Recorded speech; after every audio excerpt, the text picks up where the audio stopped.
Hey everyone, here we are at Django and June in Northampton, Massachusetts. I'm with my buddy Sam Farthing. I think I met you for the first time when you were 13 years old. How Correct. old are you now? 20. 27 years ago. And I've seen you grow over the years as a musician. It's really incredible. Just want to say something, Sam. The reason why I'm interviewing him, he's one of the very, very, very few people on the entire planet who I think has, quote unquote, the Gypsy accent. It's so rare. We're going to talk to him about this, how he got this. And just as a disclaimer, just because he has this accent, I don't qualify that as being superior or not. It's just a fact. If you're learning a second language, chances are you're going to retain the accent of your primary language, but you can still speak fluently. You can still speak at a high level. But this guy, when you listen to him, he sounds exactly like a Sinti Gypsy guitar player. I don't know how you did this. It's absolutely insane. It is. Can you talk to us about how you got into this music? Yeah. I've had swing in my life for as long as I can remember, since I was a little baby. But in terms of Django style, around 12 years old, I find a video on YouTube while I was looking for classical, because I started classical guitar first, I did a couple of years of that. And then from there, it escalated to buying Django records at the record store and trying to copy all the solos. That's usually the classic story, but what's very surprising for me is that you have the sound of the Sinti Gypsies. Like, how did you even manage to do that? I've been fortunate enough to be able to go to the Netherlands to study with some of the Dutch gypsies, and that's been those were very useful experiences, because they really tried to teach the importance of intention when playing a solo, and the idea that you put as much emotion and power into each note as possible. Before you can start playing fast, you have to play with power and good tone and intention. And what's especially surprising for me is that there are a lot of great players. When they play lead, it does sound like the real deal. But often when they start to play rhythm, I can hear like, oh wait, that doesn't really sound like a gypsy playing gypsy jazz rhythm. Can you actually give us a little demonstration, maybe on minor swing, of how you play rhythm?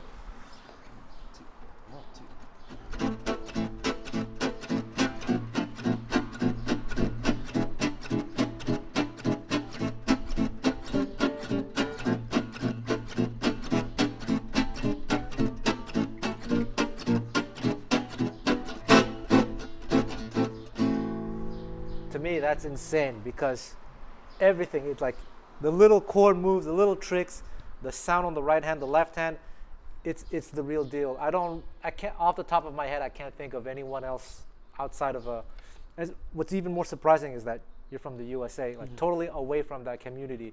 It would make a little bit more sense if you were in Europe, but even in Europe, there are not many people who have that accent that you have.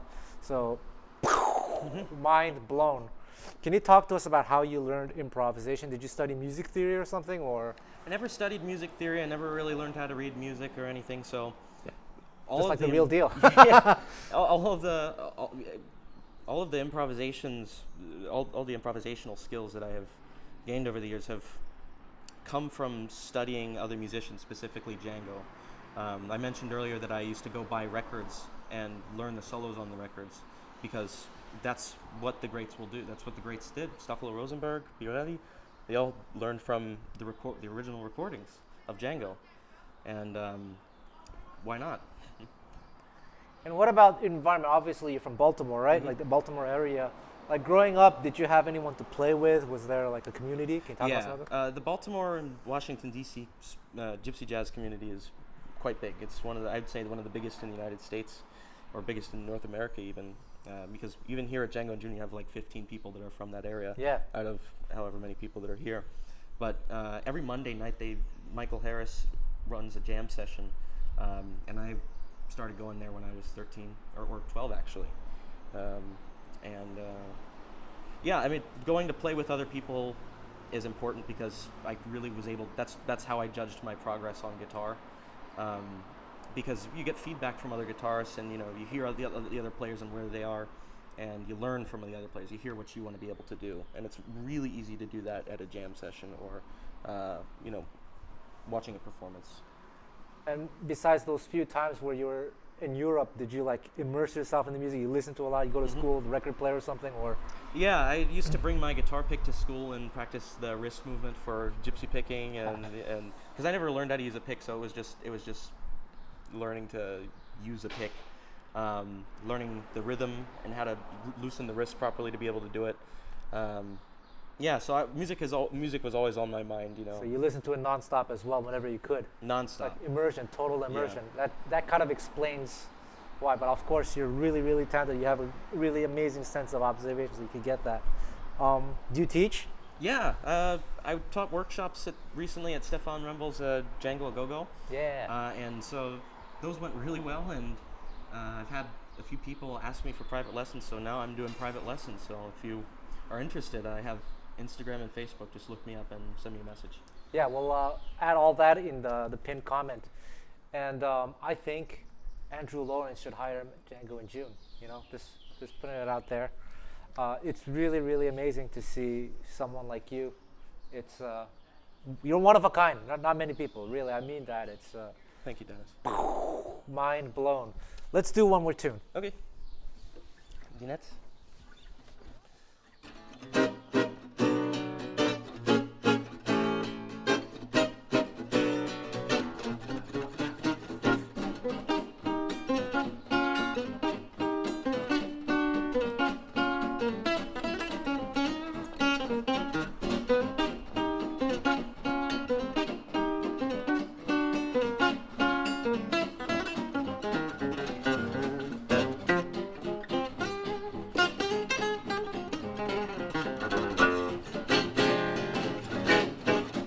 Ah.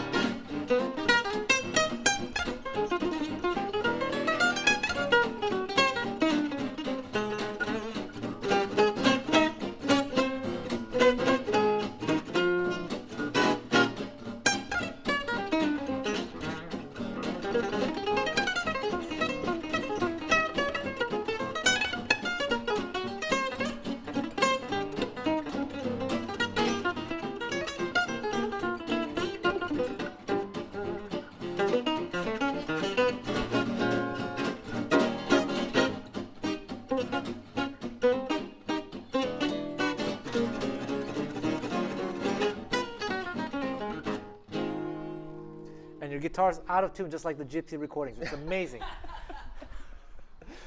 Thanks, man. This guy's insane. He's got like the sound. We got to interview you too, man. Do you have time now? Or hello, everyone from Northampton, Massachusetts. I'm here with the guy who runs Django in June, Mr. Andrew Lawrence. Thank you for doing this. Nice to see you, Dennis. Can you talk to us about yourself? Like, where are you coming from? How did you even get started with this festival?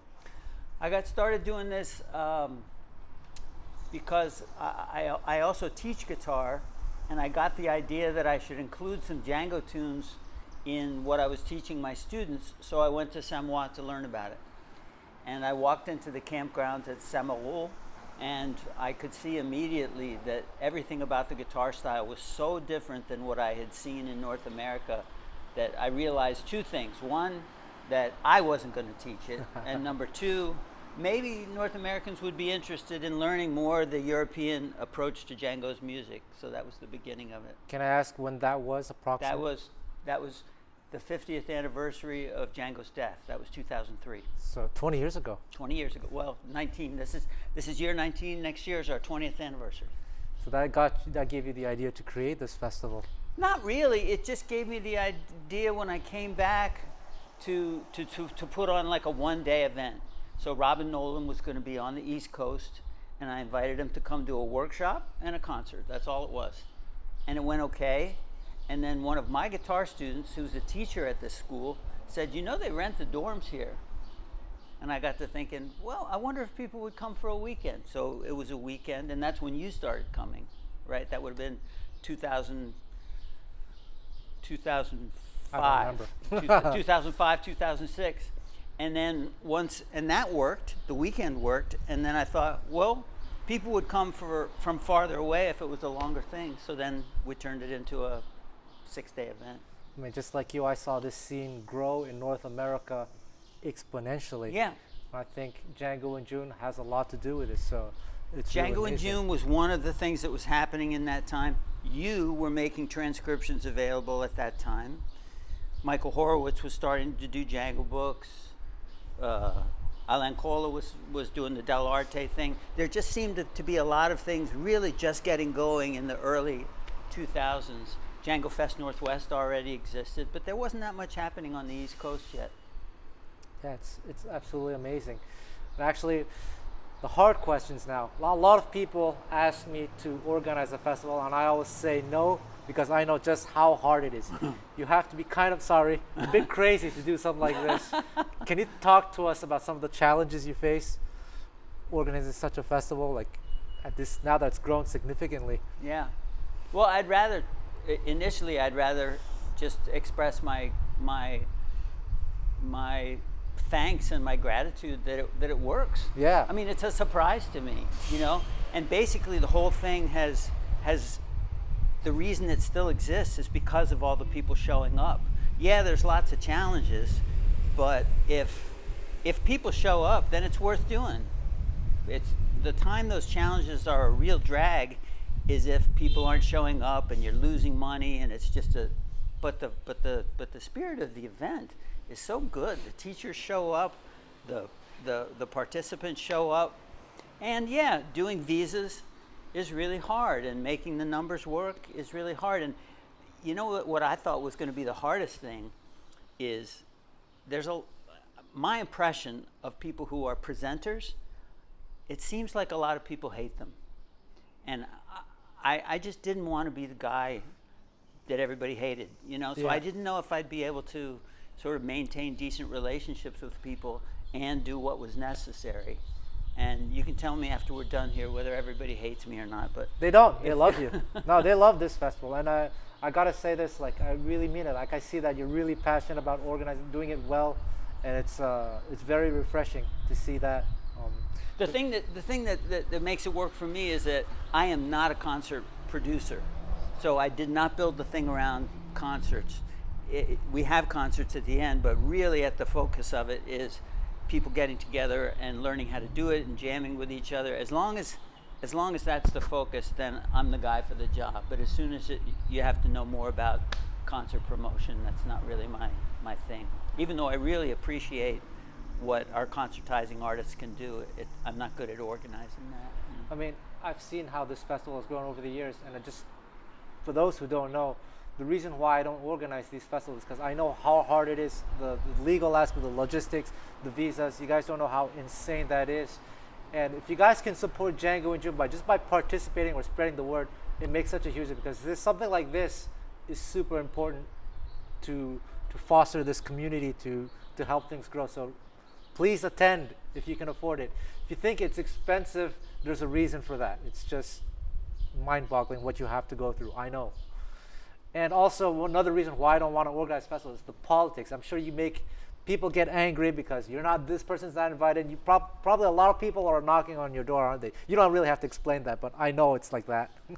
Yeah. But for a long time, people would be knocking on my door, and what I did for a long time was I really wanted to be clear what this event was for. Like, we have a very specific niche, and it's that thing that I saw in Saint-Malo. It's like, no, it's not everybody who has a swing band or everybody who plays Django's tunes. It's people with that kind of expertise in what I now call the more European style of playing, which even that, there's a lot of variety. Yeah. But still, it's not what North Americans were doing before 2000. But now they kind of are. So you're having like a lot of American staff, like North American. And that is cool. You and I have seen this happen. Yeah. I've got at least half of my staff is North Americans now. It's amazing. There was basically nobody in we were, hiring people like Stéphane Bombel. He was living here, but he had his roots in France, So it's really cool to see how the North American musicians have picked up on this style. It's very cool. And now you're also doing like a Brazilian camp as well, I am, right? yeah, Choro camp, yeah. I got into Brazilian music, and now we have Choro Camp New England, and that's a wonderful, wonderful musical tradition. That's in year 3, and it's still, now we're at exactly the same place I was at 20 years ago with Django in June. Basically just finding out, does an event like this serve a purpose? Are there enough people out there who'd be interested in doing it?